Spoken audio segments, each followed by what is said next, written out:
weeks before SummerSlam.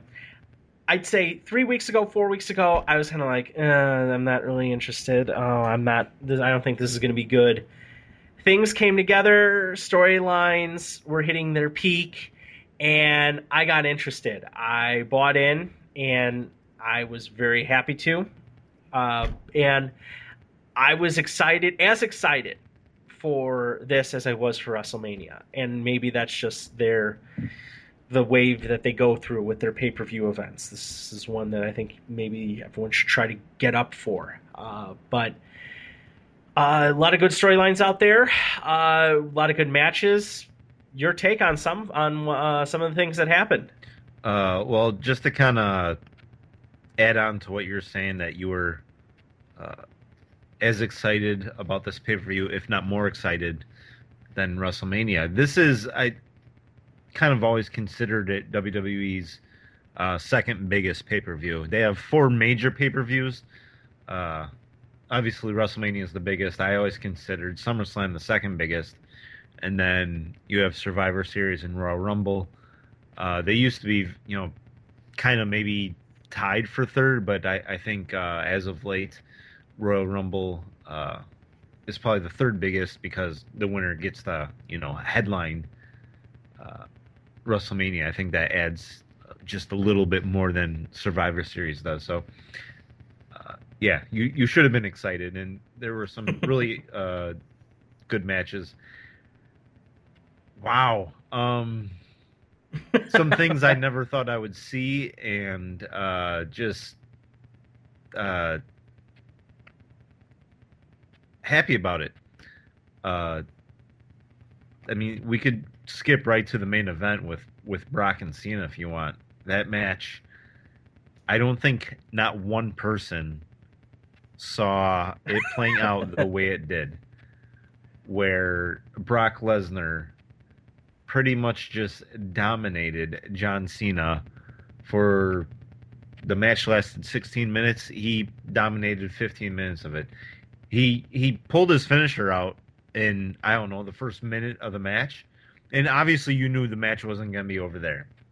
Yeah. And you're like, okay, they're going to do this where Brock will probably, F5 John Cena quite a few times, and Cena will, hit his attitude adjustment several times, and, it's going to be one of those matches. Okay, not so much. Yes, Cena hit both his finishers, the attitude adjustment and the he used to call it the STFU. I can't remember what he calls it now, but those were the only two moves he had, though, the entire match. What were you thinking when you saw that, when you watched? I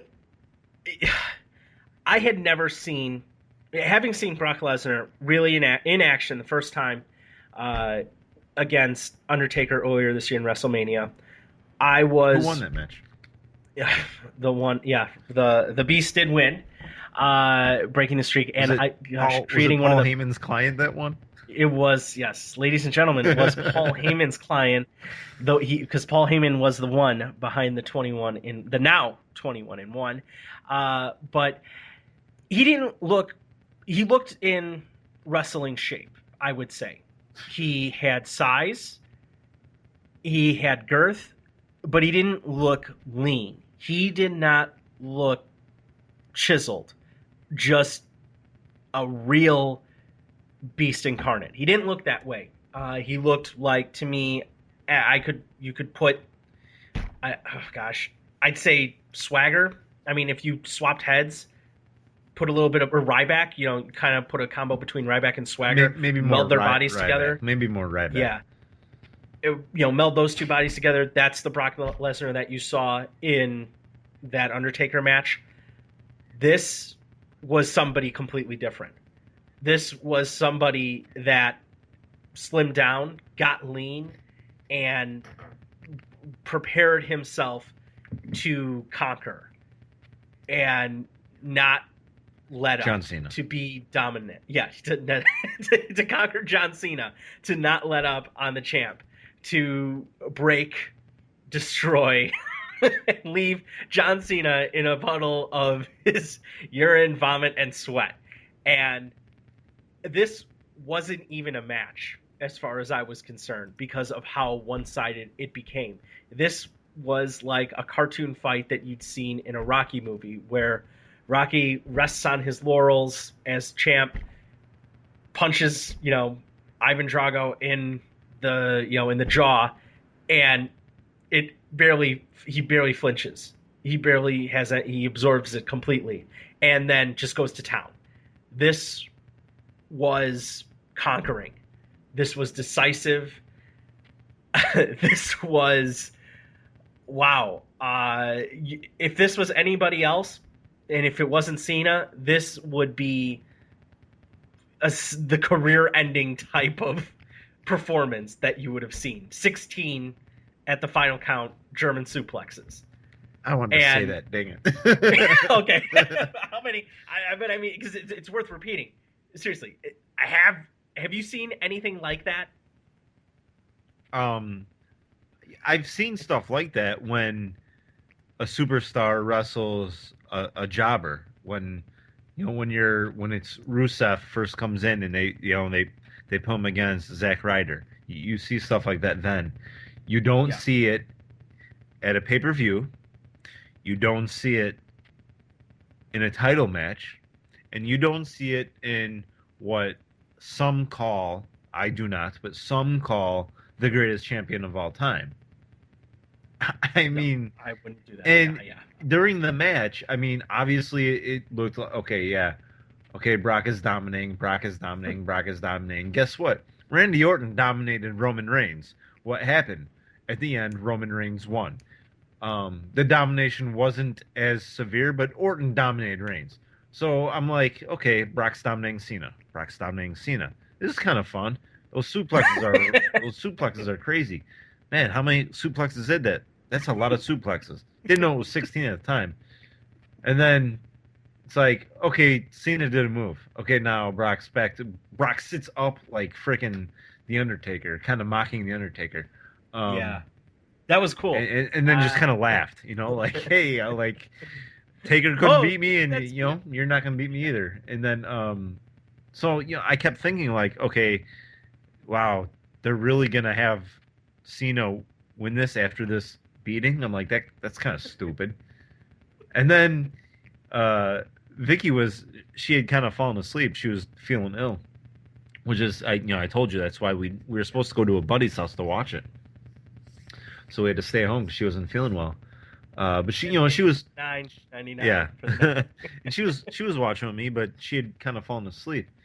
And then after the last F5, I kind of shook her and said, "Hey, I think this is it."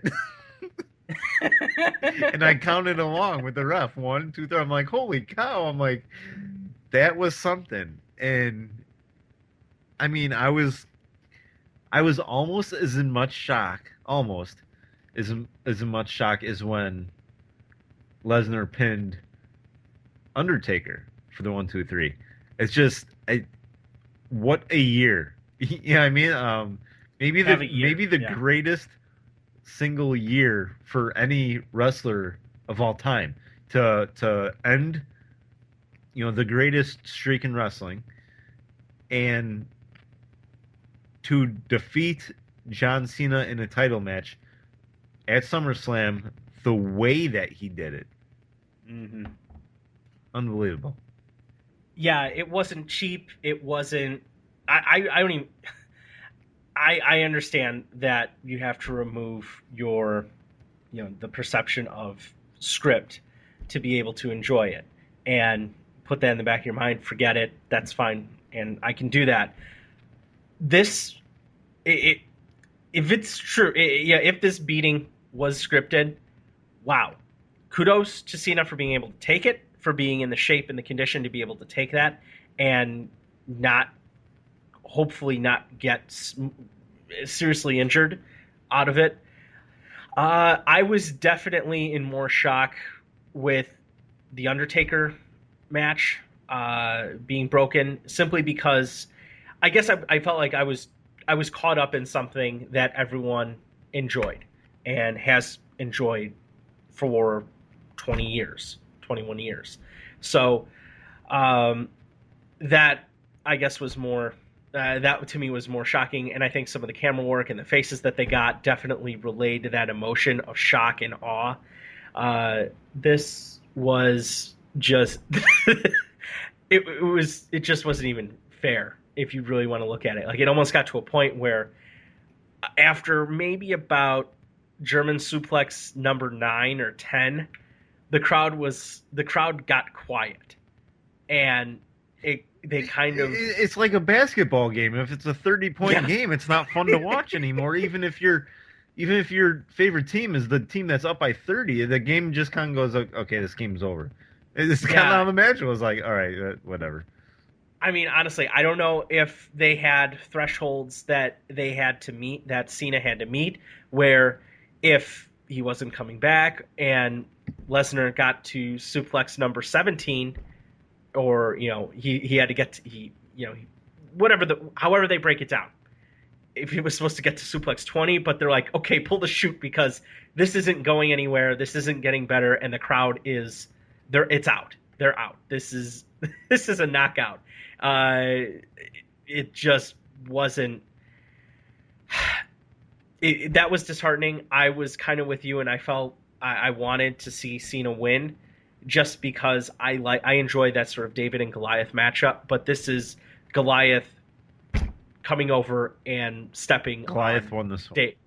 Yeah, Goliath convincingly. This was like, oh wow, some people had money on Cena. Oh, oh boy, that's bad.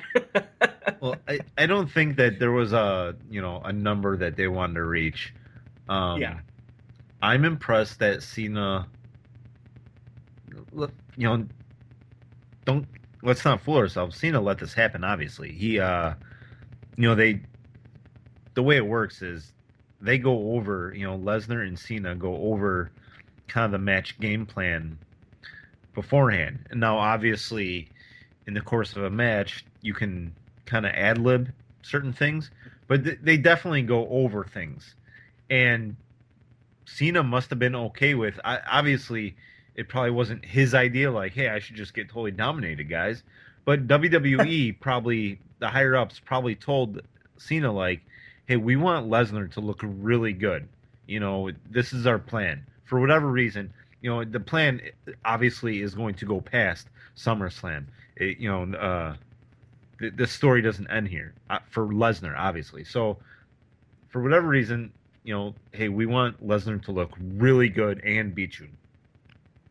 Um, Cena could have made the match closer.